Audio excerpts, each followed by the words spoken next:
Welcome back to Y&R For Life, where we talk about all things Y&R related. We talk about what's going on, my predictions, what do I think is going to happen. Hey, we even talk about fashion on this show because I'm a big time fashion girl, so we got to spill the tea about that from time to time. If you're new to this channel, my question is, what took you so long to get here? And if you are returning, what's up? Long time no see. What can I say about this week? We're going to have to use some props here. I've got my hat on because I felt like I was in school. So we have two little props here. One is Phyllis and one is Cricket. We'll leave them off to the side for now. It was one of those weeks where it was like here, there, and everywhere. And it was just a mishmash of stuff. So, mishmash it is. All right, couple of disclaimers.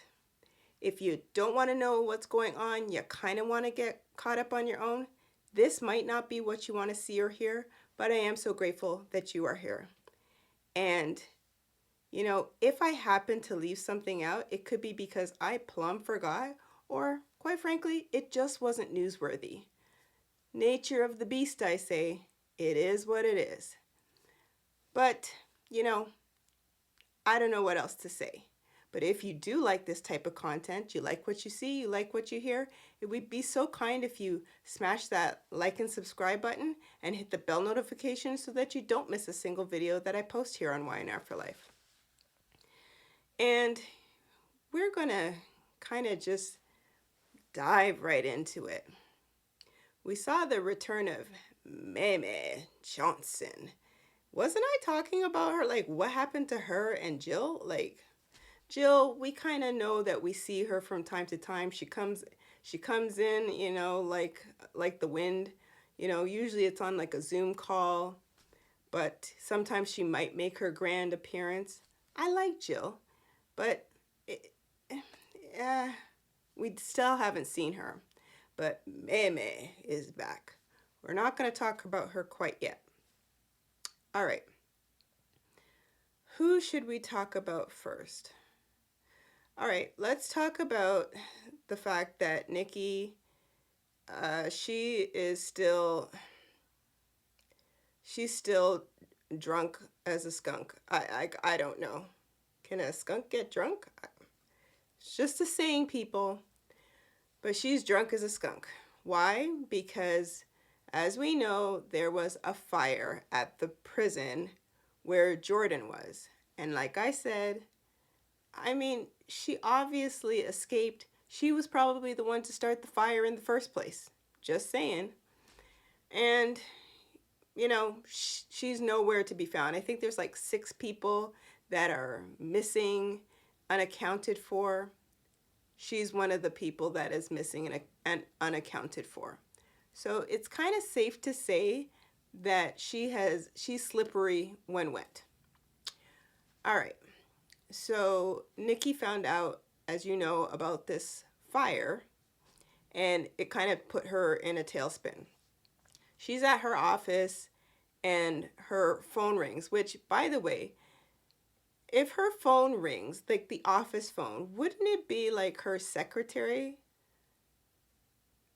Because Audra wasn't her secretary, but like, wouldn't it have been her secretary saying, line whatever for you, but she's like, hello? Hello? Nobody answers, and she slams down the phone, and she hurriedly picks up her phone, her cell phone, and she checks. She's like, whew, no calls. Next thing you know, her phone rings again. This is the office phone, and she's like, leave me alone. She's lost it. So she doesn't know what to do. She basically gets up, grabs her purse, and she is out of there. Where does she go? To some dive bar that says Brandy on the inside of it. And, she's trying to look inconspicuous, and she's got her dark shades. So pretend these are dark shades, okay? So she's got her dark shades, and she's looking around as if, okay, somebody's supposed to see you. There was only like two other people in there, plus two other patrons, plus I think a server and a bartender, and then one guy who was basically eventually Victor kind of met up with him and paid him off. Whatever. So she's looking around to see, if anybody's seeing her. She finds like this one little table in the corner with like, I think it had one chair, and she makes her way around the people, past the jukebox, and sits in the corner. And she's like, nobody can see me, nobody can see me, that kind of look. And I'm like, we all can see you. What is that, a Birkin bag you have there? It's a nice bag that she had. But, like, is that a Birkin bag? Like, you're there with dark shades, a wool coat. Nobody else in there looks like you. Okay, give it a rest, Nikki. Okay, so she sits back. And again, it is assumed that she is drinking. She has had maybe a couple of good ones. And when she had left the office, Victor had gotten a call from, I guess it was his little security team. And they basically told him that she left and she took a ride share. And he's like, what do you mean she took a ride share? What is this? Follow her. Follow her. I want to know exactly where she is. Anyway, be discreet. So they must have given him the information, and Victor makes his way to the bar. I guess Nikki had gone to the washroom, and she comes out. Now, she does not look tipsy at all. She looks, if anything, stunned to see Victor, like the back of his head. And she's like, I've been caught, kind of thing. So she hides back behind the partition, and she's like sending Jack a text message. That text message was hysterical. I can't even, I should have written it down what she wrote, but basically it was a bunch of garble that he had to deduce, which was basically like, contact Victor, get him away from here, get him away, like whatever you can, just basically call Victor. And at the time, Jack was with Lauren because he's trying to commission Lauren to basically help Nikki over at Newman Media. That to me kind of came out of left field, but whatever. And yeah. So Victor basically is like, says to this lowly guy, worker, did you see like a woman, blonde hair, like about 5'6", blue eyes, come in here? He's like, sir, like, look around. Anybody in here, I guess they value their discretion or whatever he said.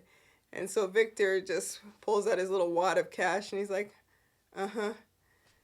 And yeah, pays the guy off. Yeah, miraculously, he happens to remember that she was in there and that she had had a few drinks.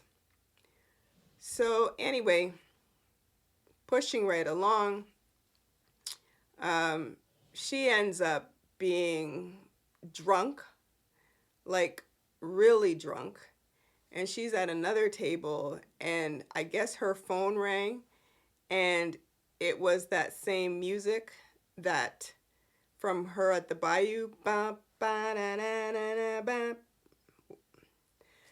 I should have this down pat by now. Ba, ba, da, da, da. And so she's like, oh, Jordan. Oh, you want me? Come and get me. Yeah, I'm waiting for you. So Nikki is at this point, let's just say she is slumped over at a table right next to the door. Her bag's on the next table, and she is out, passed out. Okay, let's segue to the fact that Jack realizes, of course, because he was with Lauren, that Nikki needs help. Mind you, he had called Nikki to find out where she was, and she never told him. Now she was like, "You just gotta like Victor was here, and you gotta do whatever." And he's like, "I've already been in contact with Victor." She's like, what are you gonna say like to him? Like what?" Okay, Nikki, I guess you play this part fairly well. You've been playing it for a number of years, but okay. So Victor ends up meeting Jack because Jack had contacted him, said, "I need to see you." He's like, "Not right now." And he's like, "It's about Nikki." He's like, "Meet me at my office in 15 minutes. Whatever." So Jack goes over there. They meet up, and he's like, "You need to know what's going on with Nikki. This has gone on too long. Like, you deserve to know."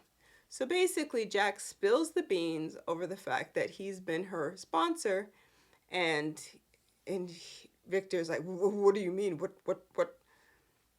And anyway, it was what it was.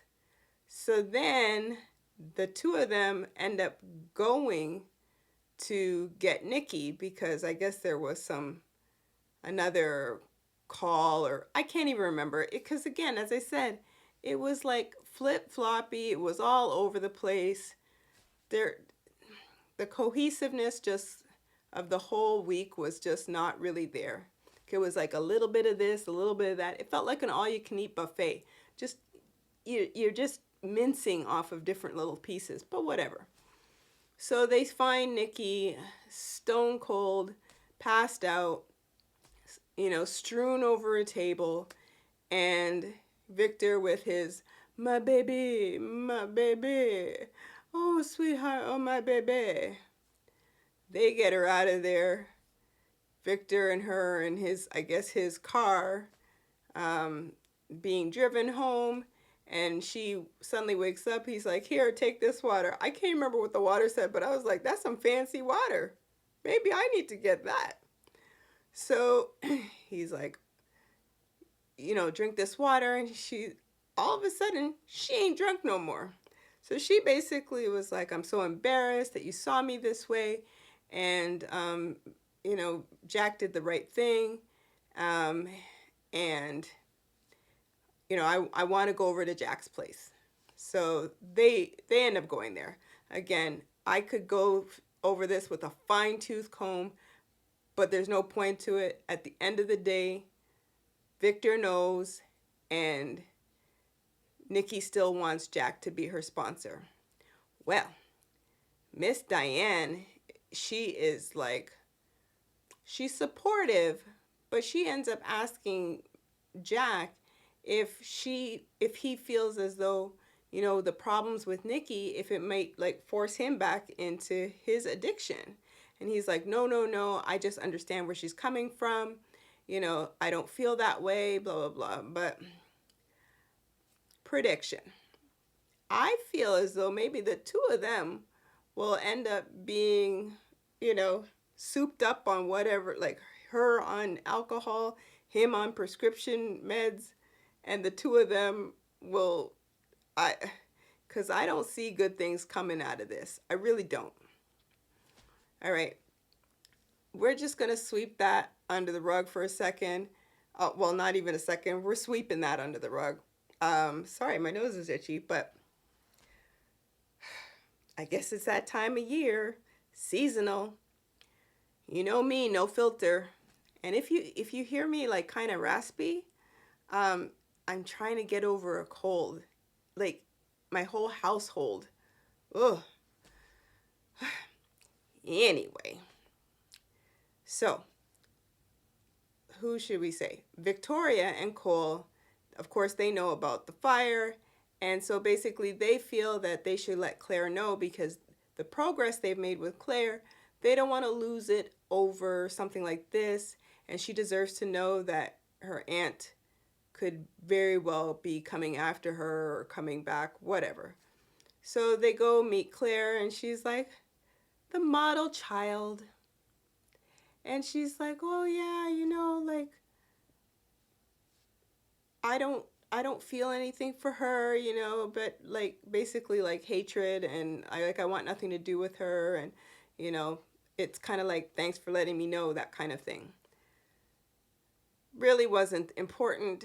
I guess that was almost like a scene filler to kind of let her know. I don't think it needed to be there. I think they could have just made it where it was like assumed that they told her, but I don't think that it really, because it just didn't take up a good portion of the week. It was just like a blip, but that was just my opinion. All right, who should we talk about next? Oh, let's actually talk about do-gooder Daniel. And he is now taking over Nate's place as like Slimy. And Heather, what did I call her? Loose Heather? I can't remember. I'll probably come up with different names for her and him. But that little fast and fresh Lucy. Anyway, so the three of them are like one big happy family. Whee! So at some point in time, Daniel goes over to, where was it? I think it was the coffee house, and Devon was there. Devon, who is the one where, you know, everybody else in the free world does wrong. Not Devon, no, no, no.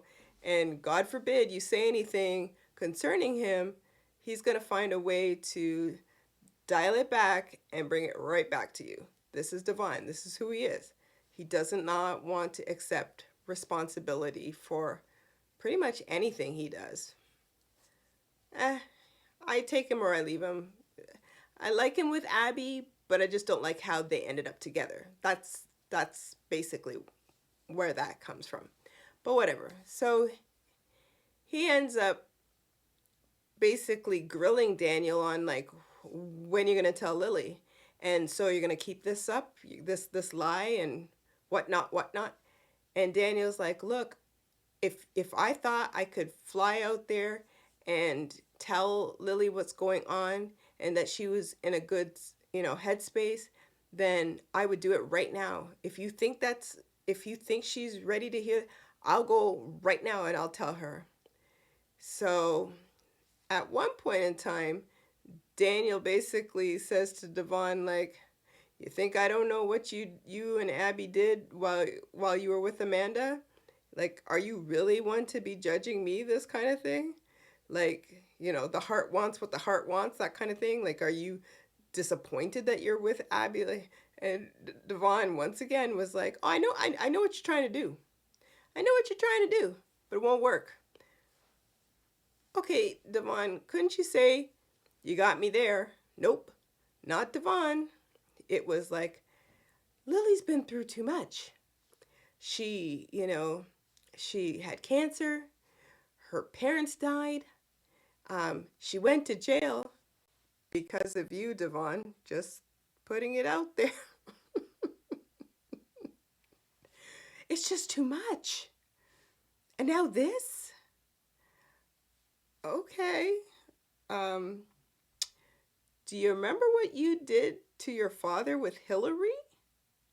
I'm just saying. I don't know. But okay. He is the poster child for morals. Anyway, moving right along. So, that little fast and fresh Lucy, she's there going on about, it's so great that we're family again. And Heather's like, whoa, slow your roll. We got to keep it under the radar until your father tells Lily what's going on. So by the end of that little conversation, Lucy's like, Mom, did you ever think that maybe if Dad tells Lily what's going on, that maybe he might have a change of heart and that he really wants to stay with Lily? Dum, dum, dum. Heather just kind of looked, oh, uh, never thought of that. She didn't say it, but that was the kind of look that she gave, like, uh, well, Heather, not that I think that's going to happen, but it'll keep you on your P's and Q's, you know? Just saying. Okay. So that's pretty much there. We're going to gloss over the fact with the Connor storyline that I just don't get why they just, batters up and just pitch this into the show. I don't get it. Connor is having his little issues at the school and what have you. At some point in time, Adam and Nick had like a little heart to heart with, some brewskis over what's going on with Connor. And Nick gave his words of wisdom, and the two of them seemed, copacetic for a scene or two. It didn't need to be there. Writers, why did you put that in there? It was nice to see Adam and Nick getting along. However, it didn't need to be there. This whole Connor storyline, and, Chelsea is like losing her mind over like, what, with Connor and Connor. Again, by the time he gets back, he's probably going to be 25. I don't know. Just kind of pointless. All right. We're going to leave Phyllis and, Phyllis is the colorful one. We're going to leave Phyllis and Cricket, although purple's my favorite color, but she's just very singular. We're going to leave them to the last because that's our little laughable moment. Okay. All right. So, Meme Johnson. She meets Nate. She meets up with Nate, bumps into him, if you will, at society. And Nate had been talking to Audra, trying to, see what's going on. And with her and Tucker, and he was like, you're falling for this guy. Like, what? Like, So, of course, Audra's like, what do you care? This kind of thing. And he's like, well, I consider us friends. Okay, Nate, you can't be friends with everybody. Like, you just can't. Because you have been dipsy doodling all over the town. So, and you're all up on everybody's grill. So, like, it is what it is. So Mamie kind of comes up and is like, oh. So Audra's like, don't worry, I was just leaving. You can take my seat. Well, okay then. So she sits down, has a conversation with Nate, and basically like, why are you talking to this girl? Like, what? And Nate's like, well, no, I can still consider her friends, but I was just trying to see where she was at with her and a Tucker, and it seems like she's going towards Tucker, and she made me, Tucker. I want nothing to do with Tucker. Okay, tell us how you really feel. So basically, Mamie is like, it's so good that you're back with the company. Like, how many times we have to hear this about Nate being back with the company? What does he do? Does anybody know what he really does except cause trouble? Whatever. So she's like, yeah, now we just have, how is your relationship, your working relationship with Billy? And he's like, well, it's okay, it's all right, blah, blah. And she's like, look, Jill only brought him in to try and pull one over me. And she went on and blithered on. And I was just like, okay. At some point, Billy walks in and he is all up in that conversation. I'm thinking, well, that's a way to assert yourself. So he's like, what's the problem? They end up having a conversation over some drinks, still at society, but on the couch area, by the window. And basically, um, Nate tells Billy what they were talking about. And then Billy basically says that he agrees with his mother. Now, I'm fast forwarding, okay? He agrees with his mother that the person to be worried about, the threat, is Mamie. And Mamie's like, well, well. Anyway, I don't know where that's going to go, but Billy Boy Abbott, I don't know from where all of a sudden you have all this clout, but we shall see what's going to happen with that. Okay, pushing right over to Ashley and Tracy and Tucker and Audra, and I can't even keep it straight. Basically, Tucker was trying to figure out where Ashley was, realized that, she had stayed in Paris, and he had wanted to know when she was reaching home.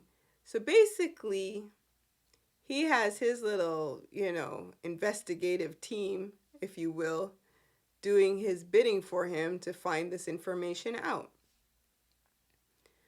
And he claims that he only wants to know,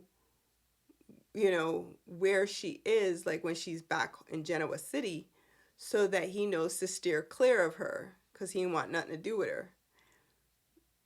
Tucker, who are you trying to fool with that?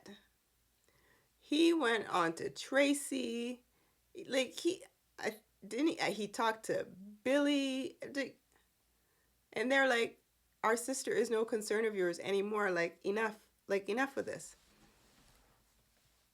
Well, he ends up professing once again his undying love to Audra, where it just looks so awkward.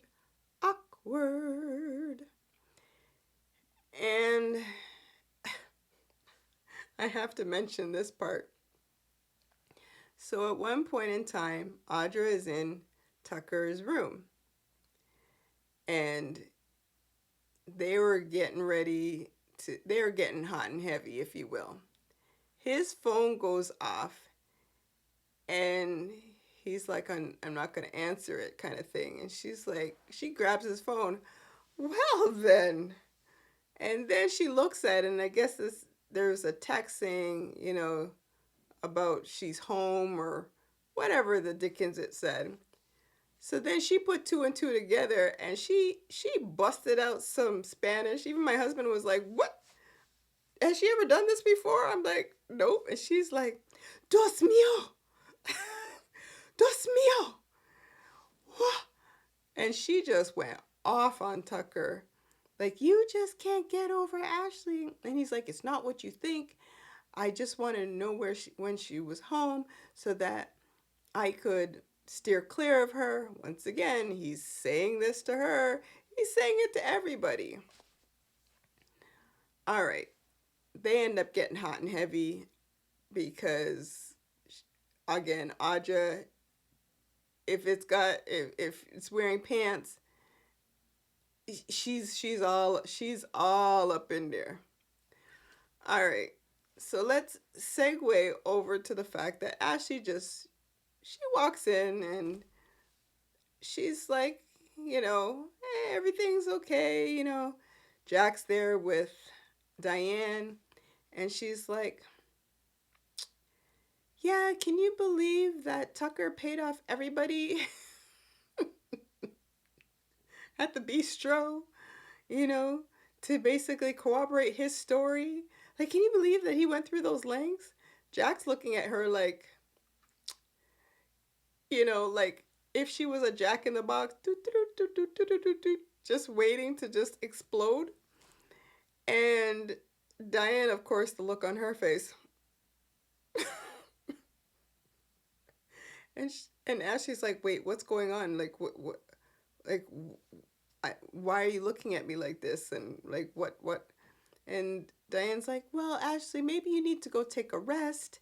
And you look a little tired and whatnot. And she's like, I'm fine. What's going on?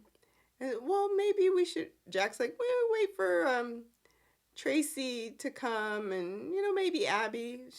She's like, Abby, for what? Well, she's your daughter. Oh, well, she's like, wait. Tracy walks in, says whatever, and she's like, is this is this an intervention? Oh, I lost it. Is this an intervention? What? You all think I'm crazy? I'm not crazy. Ashley, the fact that you're going on about, I'm not crazy, you seem a little crazy. So she flies out. She goes over to the club, and she's like, she goes to Tucker's room and says, brah, brah, brah, brah, brah, brah, brah. Tucker! This time he is in the bed with Ashley. Oh, with Audra, sorry. Oh, I forgot. She had sent him a text saying that she needed to see him, but he didn't respond because he was getting hot and heavy. And then brap, brap, brap on the door wasn't happening.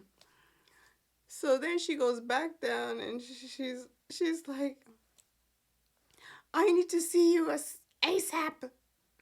You need to go ASAP. Well, maybe when he's finished doing his thing, then maybe he'll saunter down. I don't know. That's how that ended. It was what it was. It was absolutely hysterical. Oh, I'm not crazy.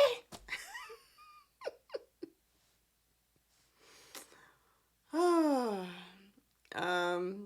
yeah, one other scene filler was the fact that Phyllis and Diane had bumped into one another at the club, and Diane basically told Phyllis that she is running Jabot along with her husband, and just before that,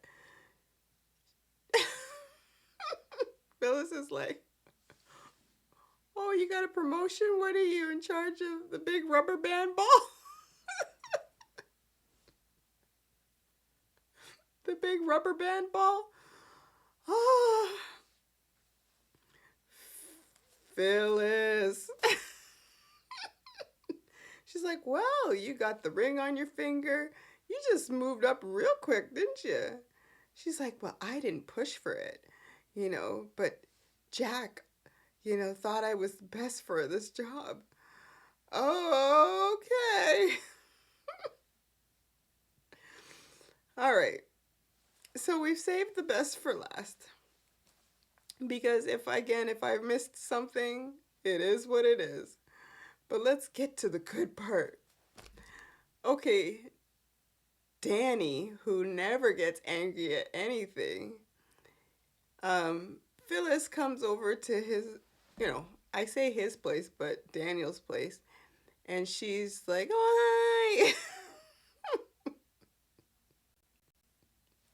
Oh, hi.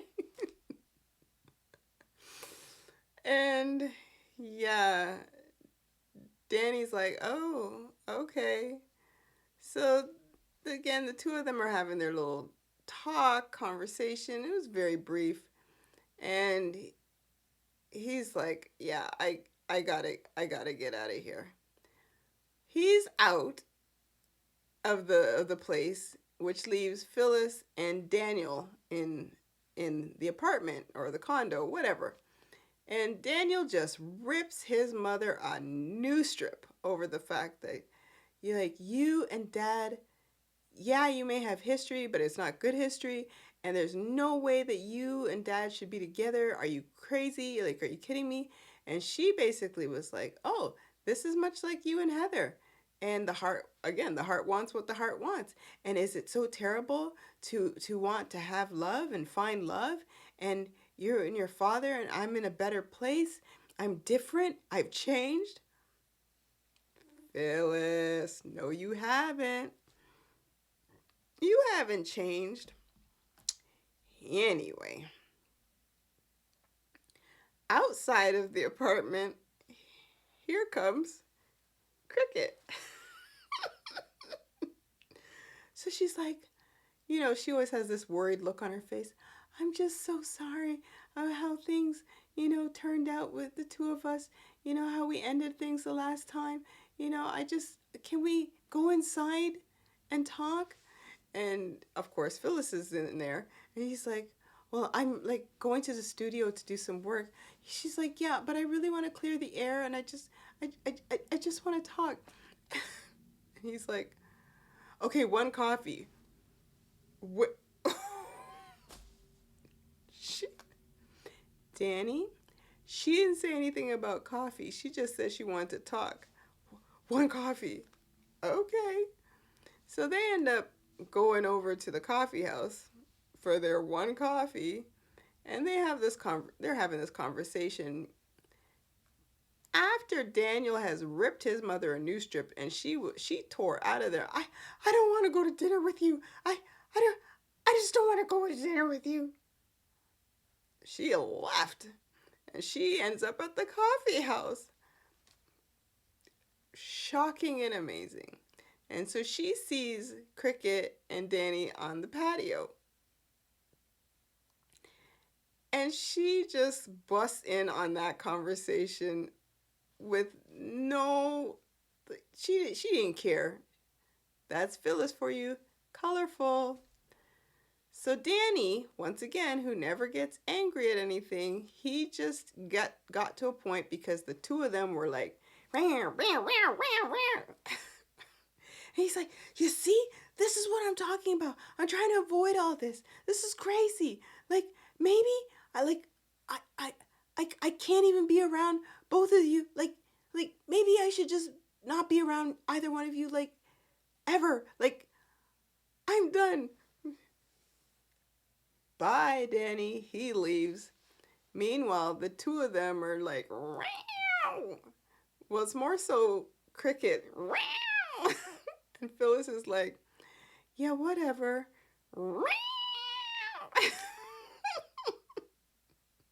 I know they're bears, but and she's like, why do you always have to ruin everything? Why do you always have to ruin everything? And Phyllis is like, I don't know what you're talking about. You always have to ruin everything for anybody. Like, what? Phyllis is like, basically, like, let the best woman win, this kind of thing. And at some point, and I don't think it was in that conversation, it might have been a previous conversation, but Cricket was like, what? Drop the gauntlet or something like that. I was like, okay, now we're going to medieval times here? Bring it. Oh, it's brought. Bring it. These two, I mean, if I could have worn pigtails, I would have, because it was this like cat and mouse craziness that was going on between the two of them that I was just like, this is so juvenile. But that's the soaps for you. So there you have it, folks. If you stuck around to the end, I'm so grateful. I'm so glad that you were able to do that. You know, it warms my heart tremendously. And if you like this type of content, once again, you like what you see, you like what you hear, please like and subscribe and share, share, share. Why? Because sharing is caring. At least I like to think so. So we're going to see what happens next week. Hopefully it's not so flip-floppy, roller coaster up and down kind of nonsense. Um, I propose we'll probably see Jordan at some point in time next week. Um, I don't know. I beg to say we might see Lily in my head. Hopefully she comes back. And yeah, we'll see where all this goes. I'll see if I have to bring out Cricket and Phyllis again by the ending of next week. So it's been a blast, guys. You know, I love talking about my favorite show, and I love having you here just on my journey. So you take care, you have a wonderful week, and you know I love you lots, and we'll see you on the next video.